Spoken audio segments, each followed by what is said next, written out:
श्रीमद् भगवत गीता को दुनिया में सबसे ज्यादा पढ़ा गया है और सबसे कम समझा गया है, क्योंकि श्रीमद् भगवत गीता का ज्ञान सिर्फ उसी व्यक्ति को समझ में आएगा जो अपने जीवन में आगे बढ़ना चाहता है। जैसे कोई अपनी तकलीफों को पार करके आगे निकलना चाहता हो, या कोई जीवन में सफलता को प्राप्त करना चाहता हो, या फिर अपनी जिंदगी जीने के तरीके को बेहतर बनाना चाहता हो। वास्तविकता में गीता मनुष्य के जीवन को हर तरह से बेहतर बनाती है। इसलिए जो इंसान जीवन में कुछ करना चाहता है उसे ही गीता का ज्ञान समझ में आएगा। लेकिन जो सिर्फ मनोरंजन या सिर्फ जानकारी बढ़ाना चाहता है तो वो गीता के असली अर्थ को कभी समझ नहीं पाएगा।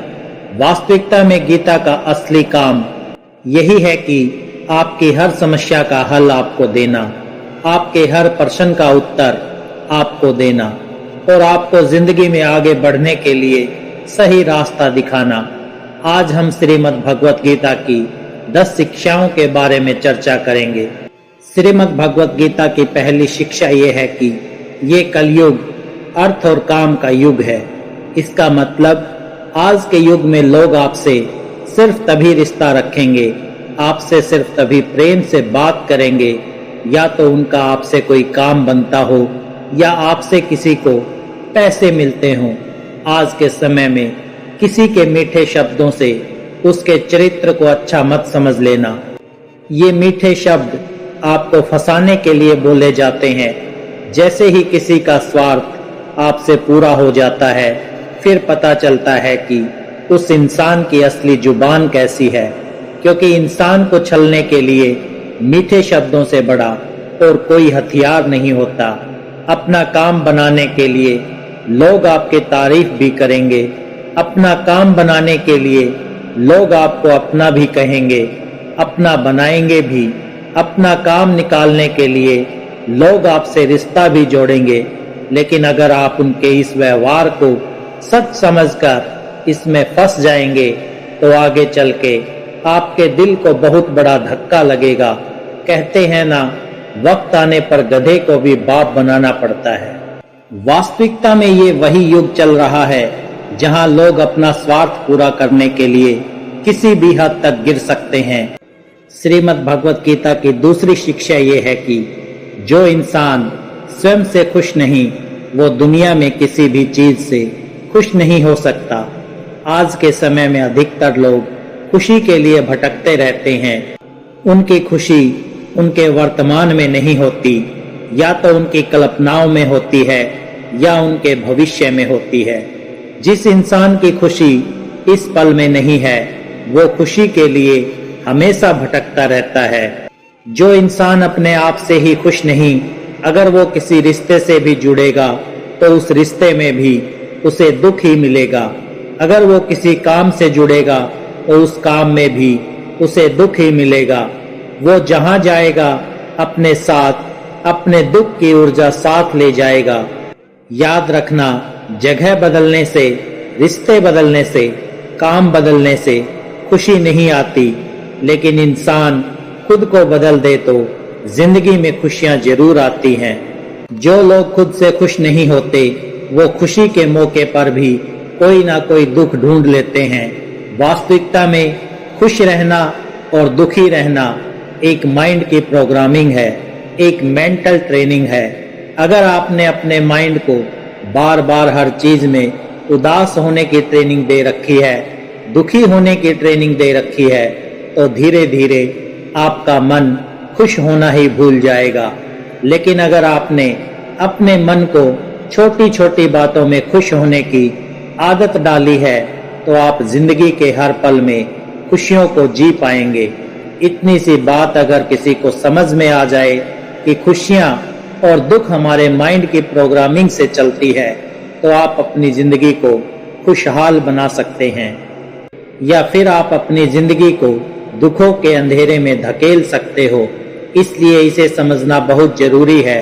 जीवन में अगर खुश रहना है तो छोटी छोटी चीजों में भी खुशियों को देखने की नजर होनी चाहिए, नहीं तो बड़ी से बड़ी खुशी में भी आपका मन दुख ही ढूंढ लेगा। श्रीमद् भगवत गीता की तीसरी शिक्षा ये है कि इस दुनिया में हारे हुए इंसान की, तकलीफ में पड़े इंसान की कोई मदद नहीं करता। और अगर कोई इंसान थोड़ा सा भी सफल हो जाए तो उससे कोई खुश नहीं होता। इसलिए अपना दुख किसी को मत बताओ और अपनी खुशी किसी के आगे मत जताओ। आप अगर अपने दुख दुनिया के आगे शेयर करोगे, लोगों के आगे शेयर करोगे, तो लोग आपसे दूर भागना शुरू कर देंगे, क्योंकि उन्हें पता है कि जितना इसके पास रहेंगे इसके दुखड़े सुनने पड़ेंगे और ये कभी भी हमारी मदद मांगेगा। इसलिए बेहतर है इससे दूर ही रहो। और जैसे ही आप सफल हो जाते हैं तो लोगों को वो भी अच्छा नहीं लगता। ये दुनिया भी बड़ी अजीब है, दुखी इंसान की मदद नहीं करती और जो इंसान खुश है उसे खुश नहीं रहने देती। उसकी खुशी से भी लोगों को तकलीफ होती है। आपने 1000 बार सुना होगा कि दुख में कोई किसी का साथी नहीं होता, तो भी लोगों को समझ नहीं आता, तो भी लोग दूसरों को जाकर अपने दुख बताते हैं, दूसरों से उम्मीद लगाते हैं कि वो उनकी मदद करेंगे। कोई क्यों करेगा किसी की मदद, और क्यों खुद को इतना कमजोर बनाना कि दूसरों की मदद की जरूरत पड़ जाए, और क्यों आप अपनी खुशियों को दूसरों को बताए बिना नहीं रह सकते। कई लोगों की आदत होती है जब तक अपनी सफलता के बारे में, अपनी खुशियों के बारे में 10-20 लोगों को नहीं बता देंगे तब तक उनका मन भरता ही नहीं है। इसलिए ही जब आप अपनी खुशियां लोगों को बार बार बताते हो तब आपके बनते हुए काम भी रुक जाते हैं, बनते हुए काम भी बिगड़ जाते हैं, क्योंकि काम बनने से पहले ही आप अपनी योजनाओं के बारे में सबको बता देते हो। जब तक आप सफल हुए नहीं हो किसी को कुछ मत बताओ। जब तक आपकी योजनाएं पूरी नहीं हुई हैं किसी को कुछ मत बताओ। और जिस दिन आप सफल हो जाओगे, जिस दिन आपकी योजनाएं पूरी हो जाएंगी, तब आपको बताने की जरूरत ही नहीं पड़ेगी। लोगों को अपने आप आपकी सफलता दिख जाएगी। इसलिए चाहे आपकी खुशी हो, चाहे आपका दुख हो, उसे अपने तक ही रखना चाहिए। श्रीमद् भगवत गीता की चौथी शिक्षा यह है कि मनुष्य का आहार सात्विक और संतुलित होना चाहिए। कलयुगी आदमी कहीं भी, कभी भी कुछ भी खा लेगा। जिस इंसान को ये समझ नहीं कि क्या खाना चाहिए, कितना खाना चाहिए, कहाँ खाना चाहिए, कैसे खाना चाहिए, वो जीवन की ऊंचाइयों को कभी नहीं छू सकता। आजकल अधिकतर लोग बस स्वाद के पीछे पागल हो गए हैं। कई लोग तो कहते हैं हमारे शहर से 50-100 किलोमीटर दूर एक जगह है, वहाँ खाने का टेस्ट बहुत अच्छा है। दिल्ली से 2 घंटे दूर परांठे बहुत अच्छे मिलते हैं, वहाँ हम रेगुलरली परांठे खाने जाते हैं। 2 घंटा जाना, 2 घंटा आना, सिर्फ एक छोटी सी जुबान के स्वाद के लिए। याद रखना, जो लोग कहीं से भी कुछ भी खा लेते हैं उन्हें इस बात की समझ होनी चाहिए कि उस भोजन में, उस आहार में ना पवित्रता है, ना प्रेम है। उस व्यक्ति को आपसे कोई प्रेम नहीं है और उस आहार को बनाने में कोई पवित्रता का ध्यान नहीं रखा जाता। लेकिन लोगों को किसी बात से फर्क नहीं पड़ता, बस जुबान पर टेस्ट आना चाहिए। फिर चाहे हमको 10 दिन का सड़ा हुआ खाना खिलाया जाए, बस टेस्ट अच्छा होना चाहिए। चाहे उस खाने में गंदगी भरी हो, लेकिन हमारी जुबान को उसका टेस्ट अच्छा लगना चाहिए। आज के समय में लोगों के खाने पीने का कोई नियम नहीं है, कोई धर्म नहीं है। सुबह हो, दिन हो, शाम हो, रात हो, जब मन किया तब खाना है। चाहे शरीर बीमार ही क्यों ना हो जाए तो भी खाना है। चाहे बॉडी को सूट भी नहीं कर रहा हो तो भी खाना है। श्रीमद् भगवत गीता सिखाती है कि इंसान जैसा आहार खाता है वैसा ही उसका मन होता है, वैसे ही काम करता है, वो वैसे ही एक्सपीरियंसेस को फील करता है। श्री कृष्ण कहते हैं कि सात्विक अन्न से मन सात्विक होता है, शांत होता है, खुश रहता है। और जो तामसिक और राजसिक आहार करते हैं उनका मन चिड़चिड़ा होने लगता है। ऐसे लोगों को बहुत जल्दी गुस्सा आ जाता है, मन भी अशांत रहता है, जो खाना आप अपने शरीर में डाल रहे हैं उसे हल्के में मत लेना। वही आपका विचार बनने वाला है और वही आपका अनुभव बनने वाला है। श्रीमद् भगवत गीता के 6ठे अध्याय में भगवान श्री कृष्ण ने अर्जुन को भोजन के बारे में विस्तार से बताया है कि भोजन 3 प्रकार का है, सात्विक, तामसिक और राजसिक। सात्विक आहार आपके शरीर की उम्र को बढ़ाता है, आपके मन को खुश देता है, आपके माइंड में आपको सेटिस्फिकेशन देता है, जीवन को खुशी देता है और ऐसा आहार रसमय होता है। राजसिक आहार दुख, शोक और रोग उत्पन्न करने वाला होता है, इसलिए बहुत ज्यादा गर्म, तीखा और जलन पैदा करने वाला खाना रजोगुणी आहार कहा जाता है। और जो खाना घंटों पहले बनाया गया हो, जीवों की हत्या करके बनाया गया हो, बहुत अपवित्रता से बनाया गया हो, बहुत ज्यादा गर्म, बहुत ज्यादा तीखा और खट्टा हो या जिसमें नशीले पदार्थ डाले जाते हों, ऐसा खाना तमोगुणी आहार कहा गया है। और इसमें से जैसा आप खाना खाएंगे वैसे ही आपकी बुद्धि होगी, वैसे ही आपका जीवन बनने वाला है। इसलिए श्रीमद् भगवत गीता ये सिखाती है कि अगर आप जीवन में खुश रहना चाहते हो तो हमेशा सात्विक और संतुलित आहार ही करना चाहिए। श्रीमद् भगवत गीता की 5वीं शिक्षा ये है कि खुद को ऐसा कभी मत बनाओ कि लोग आपका इस्तेमाल करके चले जाएं। खुद को ऐसा कभी मत बनाओ कि लोग आपको चोट पहुंचा कर चले जाएं।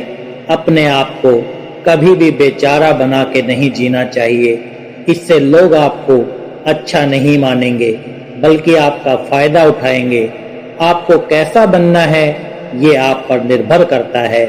अगर लोग आकर के आपको आसानी से चोट पहुंचा जाते हैं, आपका इस्तेमाल करके चले जाते हैं, तो आपको गौर करना चाहिए कि ऐसा क्या कारण है कि लोग आपको आसानी से चोट पहुंचा देते हैं। क्योंकि कई लोग दुनिया में ऐसे होते हैं जिससे बात करने में भी लोगों को डर लगता है। जिस इंसान का मन मजबूत है उसे कोई चोट नहीं पहुंचा सकता, लेकिन जो इंसान मन से ही कमजोर है उसे चोट पहुंचाना बहुत आसान होता है। इसलिए ये बहुत जरूरी है कि आपका मन मजबूत होना चाहिए, आपके विचार मजबूत होने चाहिए। कमजोर मन और कमजोर विचारों के साथ जियोगे तो जगह जगह आपको चोट ही लगती रहेगी। इसलिए अपने आप को ऐसा कभी मत बनाओ कि आपको कोई भी चोट पहुंचा के चला जाए। श्रीमद् भगवत गीता का 6ठा उपदेश ये है कि मनुष्य को दुष्कर्म का त्याग करके हमेशा सत्कर्म करते रहना चाहिए। जब मनुष्य किसी भी कर्म को सिर्फ और सिर्फ अपने स्वार्थ के लिए करता है, तब वो अपने स्वार्थों की पूर्ति करते करते कब दुष्कर्मों में लग जाता है, कब बुरे कर्मों में लग जाता है, उसे पता ही नहीं चलता। लेकिन जब कर्म को करते हुए मन में निस्वार्थ भाव आता है, लालच का भाव नहीं आता, तो वो इंसान बुरे कर्मों से बचा रहता है। क्योंकि लालच ऐसी चीज है जो अच्छाई और बुराई की समझ खत्म कर देती है, सही गलत का फर्क मिटा देती है। इसलिए जो इंसान अपनी लालच, अपना स्वार्थ नहीं छोड़ सकता, वो कभी किसी का भला नहीं कर सकता। ऐसा इंसान ना समाज की सेवा कर सकता है, ना लोगों की सेवा कर सकता है, ना अपने देश की सेवा कर सकता है। क्योंकि उस इंसान का लक्ष्य सिर्फ और सिर्फ अपना फायदा निकालना होता है, सिर्फ अपना पेट भरना होता है। एक लालच से भरा हुआ प्राणी जुर्म करने में भी देर नहीं करता, कोई अपराध करने में भी देर नहीं करता। इसलिए जीवन में अपने स्वार्थ से थोड़ा ऊपर उठकर जीना चाहिए। क्योंकि कर्म का चक्कर ऐसा है, जिसने जो किया है उसका फल उसे जरूर मिलता है। जिसने जो बीज बोया है उसका फल उसे जरूर मिलेगा। अगर किसी ने कांटे बोए हैं तो उसे कांटे ही मिलेंगे, अगर किसी ने फूल बोए हैं तो जिंदगी भी उसका फूलों की तरह स्वागत करेगी।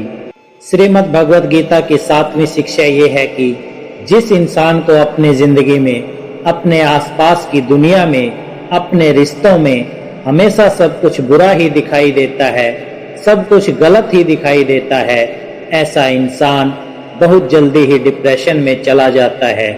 जो इंसान अपनी जिंदगी में एक भी खुशी नहीं ढूंढ पाया, खुश रहने का एक भी कारण नहीं ढूंढ पाया, उसके हैप्पी हार्मोन्स धीरे धीरे कम होने लगते हैं और अकेलापन, उदासी, डिप्रेशन उसके जीवन में बढ़ने लगते हैं।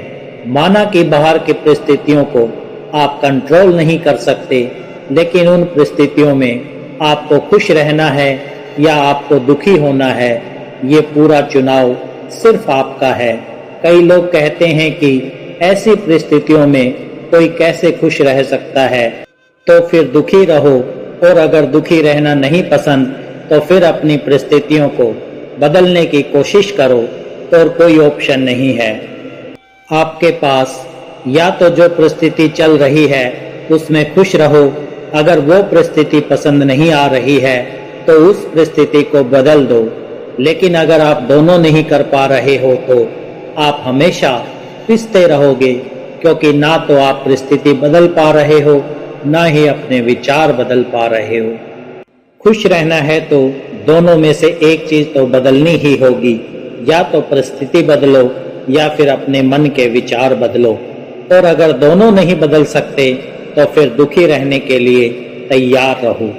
श्रीमद् भगवत गीता की 8वीं शिक्षा ये है कि किसी बेकसूर इंसान के साथ धोखा करना, उसका बेवजह जानबूझकर दिल दुखाना इस दुनिया का सबसे बड़ा पाप होता है।